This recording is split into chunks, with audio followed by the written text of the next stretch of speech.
Benvingudes i benvinguts a Connexió Lliure, el podcast de Ràdio Canòdrom, a l'Ateneu d'Innovació Digital i Democràtica de Barcelona.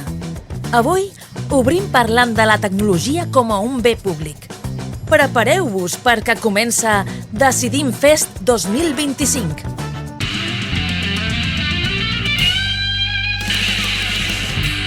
Bones, benvingudes al programa de Decidim Fest 2025. Soc l'Elsa Bolós i avui Decidim s'asseu a la taula i en aquest meravellós escenari, sala, és fantàstica. Ens fa molta emoció estar a estrenar aquest podcast, que avui serà curtet, però esperem fer-ne molts més. Tinc aquí al meu costat el Nil Homedes, director de l'associació Decidim. Benvingut. Hola, bona tarda. Com estàs? Ens estrenem en aquest programa parlant de l'esdeveniment de l'any, almenys per nosaltres i la nostra estimada comunitat, el Decidim Fest 2025, però abans de tot crec que podem contextualitzar una mica a les nostres oients que poder no han sentit a parlar mai de Decidim. Et sembla, Nil, si ens poses en context? Sí, doncs bé, us explico ràpidament què és això de Decidim. No? Decidim és, en primer lloc, és una plataforma digital de participació democràtica i també per la governança democràtica de comunitats. No? Decidim és una plataforma de software lliure i de codi obert que es va crear l'any 2017 per part de l'Ajuntament de Barcelona i que ha anat creixent arreu del món. No? Avui dia hi ha més de 450 organitzacions arreu del món que fan servir Decidim per organitzar els seus processos democràtics. No? Tenim exemples com la ciutat de Nova York, el Senat francès, el govern federal de Brasil o també algunes organitzacions o cooperatives com Som Energia o Som Connexió, que fan servir la tecnologia de Decidim per organitzar els seus processos de governança interns. No? I res, Decidim serveix bàsicament això per organitzar aquests processos de participació i aquesta governança de les entitats. Fantàstic, Nil, merci per posar-nos en situació. Ara que ja sabeu una miqueta més sobre el projecte, centrem-nos en el protagonista del programa d'avui, que és el Decidim Fest. Cada any l'associació coorganitza amb el suport de l'Ajuntament de Barcelona i de la Diputació una conferència global de 3 dies per reunir expertes i projectes d'arreu de tot l'ecosistema tecnopolític per reflexionar sobre codi lliure, participació ciutadana i el foment de la innovació social i democràtica. Ara sí, apunteu-vos bé les dates perquè aquest any ens veiem del 4 al 6 de novembre al Canòdrom. Cada edició centra la reflexió i la conversa en un tema concret lligat amb l'actualitat i el panorama tecnopolític i social que ens afecta de primera mà. Aquest any posem a l'epicentre la sobirania digital i el construir tecnologia com a bé públic. Una trobada per imaginar i coconstruir tecnologies públiques obertes i sostenibles.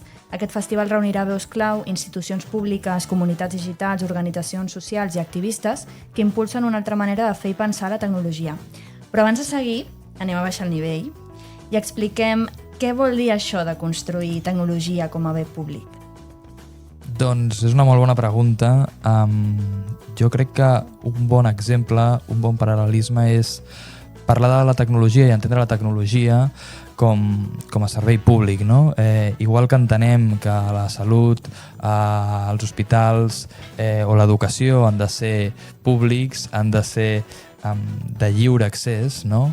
Nosaltres també entenem que la tecnologia ha de ser així. No? Venim d'unes dècades en la que la tecnologia ha estat sempre en mans de grans empreses privades i, de fet, els governs han entregat parts senceres de la seva digitalització a mans d'aquestes empreses. No? Però què vol dir exactament que una tecnologia sigui un bé públic? No? O sigui, a la pràctica, en què es concreta? Doncs es concreta que ha de complir una sèrie de requisits. I un d'aquests requisits principalment és que el codi ha de ser lliure i obert. Això bàsicament vol dir que el codi, que bàsicament el que funciona és com una recepta de cuina, no? En la que tu segueixes una sèrie d'ordres per acabar obtenint un producte, un resultat, doncs aquest codi que pren decisions públiques, no? I que afecta la vida de la gent, ha de ser transparent, ha de ser auditable per part de tercers perquè puguin entendre com funciona aquest codi. I a més perquè pugui ser reutilitzat, no? Per altres persones, per altres entitats, i això és essencial, no? A l'hora de construir la tecnologia com a bé públic. Genial, Nil. Crec que tot el que comentes ressona moltíssim amb com serà el programa i si us sembla, anem una miqueta al gra. El festival té una durada de 3 dies. El primer el centrem en reflexionar sobre la governança del projecte, quin és el full de ruta del producte de cara a l'any que ve, i organitzem també l'Assemblea General de l'Associació. El segon és com el dia clau. Aquí les protagonistes són les ponents, les institucions i les expertes. Posem el focus en debatre, reflexionar i aprendre en una jornada plena de taules rodones, les xerrades breus també, keynotes i debats sobre com podem construir aquestes infraestructures de les que ens estàs parlant i de què es troben com unes infraestructures digitals al servei del bé comú i sota control democràtic. Per últim, el tercer dia, el dia 6, va dedicat a la comunitat de Metadecidim. Durant tot el matí, amigues i amics del projecte participaran en xerrades breus sobre temes relacionats amb Decidim, el programari, nous components o intel·ligència artificial. I ara, després de presentar aquesta agenda, arriba un dels moments més esperats, que és que parlem una miqueta de qui vindrà al festival. Nil, a veure, anem a posar cares. Quines són les ponents i de què parlaran? Doncs sí, enguany al Decidim Fest tenim, com sempre, una primera sessió, que és les històries de Decidim, diguéssim, en la que convidem a diferents governs del món que estan fent servir la nostra tecnologia a que ens expliquin quina és la seva experiència amb Decidim. I aquest any tenim gent de la ciutat de Nova York, gent del Japó, gent de la ciutat de Göteborg i també gent de la Diputació de Barcelona que en una taula rodona compartiran aquestes experiències. Després tenim una taula on hem convidat a gent de diferents governs, del govern francès i del govern alemany, i també a la Francesca Bria, una tecnòloga experta en sobirania digital, i en aquesta taula reflexionarem sobre com des del sector públic es pot assolir això que anomenem sobirania digital, i quines estratègies, quines receptes concretament s'estan posant en pràctica a diferents parts d'Europa. Després tenim una taula centrada en parlar de el que anomenem descentralització de les xarxes socials, i una mica reflexionar com queda el panorama de les xarxes socials després de Twitter, d'aquesta retirada de Twitter, i tindrem gent parlant d'aquestes idees de descentralització, interoperabilitat i quins són els reptes que tenen aquests projectes. I per últim tenim la xerrada de tancament de la Ruja Benjamin, on ella parlarà sobre imaginació i intel·ligència artificial en aquesta última ponència. Fantàstic, sona molt bé. Però abans d'anar tancant, hem de dir que tenim una sorpresa per aquesta edició. Aquest any el Fest s'uneix en la col·laboració i l'organització de la primera Barcelona Open Tech Week. Del 4 al 9 de novembre, Barcelona acull una setmana decisiva que posiciona la ciutat com a epicentre de la promoció de la sobirania tecnològica i les tecnologies obertes com a dret fonamental.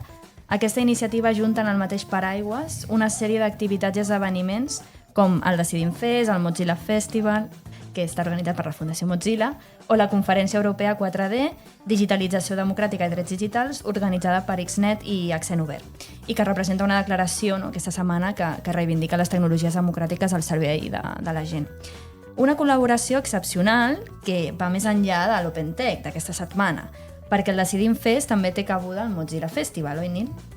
Sí, així és. De fet, inaugurem enguany aquesta col·laboració amb Mozilla, que per nosaltres és molt important, i bé, el que farem nosaltres en el MozFest, participarem en una sessió on reflexionarem sobre com els moviments socials estan fent servir les tecnologies digitals arreu del món per organitzar aquests esclats populars que estan apareixent, com recentment a Nepal, amb les protestes de Gen Z, per exemple.